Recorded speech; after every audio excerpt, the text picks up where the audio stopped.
Hi viewers, welcome to Clara's kitchen. நான் உங்கள் Virginia. இப்போ நம்ம செய்ய போகிறது வெங்காயம் தேங்காயை வச்சு ஒரு சட்னி அரைக்க போகிறோம். அதுக்கு நாங்கள் வச்ச பேர் ரோஜா பூ சட்னின்னு பேர். இதுக்கு தேவையான பொருட்கள்: தேங்காய் 1/4 மூடி எடுத்து வச்சுருக்கிறேன். அதை நறுக்கி துண்டு துண்டாக வச்சுருக்கேன் மிக்சியில் போட்டு அரைக்கிறதுக்காக. மீடியம் சைஸு வெங்காயம் 2 அரைஞ்சி வச்சுருக்கேன். 5-6 வரமிளகாய், சிறிதளவு புளி, தேவைக்கேற்ப உப்பு, தாளிப்பதற்கு சிறிதளவு கடுகு உளுந்தம்பருப்பு, சிறிதளவு கருவேப்பிலை. இப்போ எப்படி செய்கிறோங்கிறத நம்ம பார்ப்போம். இப்போ மிக்சி ஜாரில் நம்ம எடுத்து வச்சுருக்கிறதெல்லாம் போடுவோம். வெங்காயம், தேங்காய்,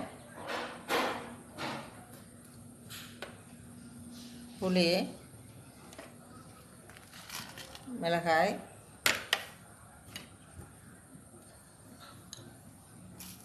உப்பு. இப்போ இதை மிக்சியில் போட்டு அரைச்சிட்டு கடுகு உளுந்தம்பருப்பு கருவேப்பிலை போட்டு தாளித்து இறக்க வேண்டியது தான். சட்னியை நல்லா பதமாக கொஞ்சம் போல் தண்ணி ஊற்றி அரைச்சி எடுத்து வச்சுருக்கேன். இப்போ நம்ம போய் தாளித்து கொட்ட வேண்டியது தான். அதில் எண்ணெய் ஊற்றிருக்கேன். எண்ணெய் காஞ்சிடுச்சு. இப்போ நம்ம கடுகு உளுந்தம்பருப்பை போடுறோம்.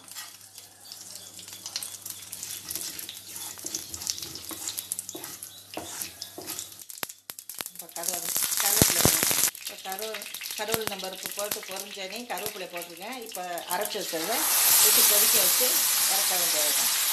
பாருங்கள் எப்படி இருக்குது. இதுக்கு நாங்கள் வச்ச பேர் ரோஜா பூ சட்னி.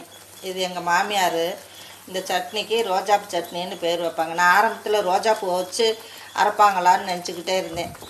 ஆனால் அவங்களா வச்ச பேர் இது கொஞ்சம் கலராக நல்லா இருக்குங்கிறதுக்காக இதுக்கு அந்த பேர் வச்சாங்க. நானும் அதே பேரை ரோஜா பூ சட்னின்னு இதுக்கு வச்சுட்டேன். கொதிச்சிருச்சு. இப்போ நம்ம இறக்கிற வேண்டியது தான். சூடான சுவையான ரோஜா பூ சட்னி ரெடி ஆகிடுச்சு. நீங்களும் செஞ்சு பாருங்கள், சுவைத்து மகிழுங்கள்.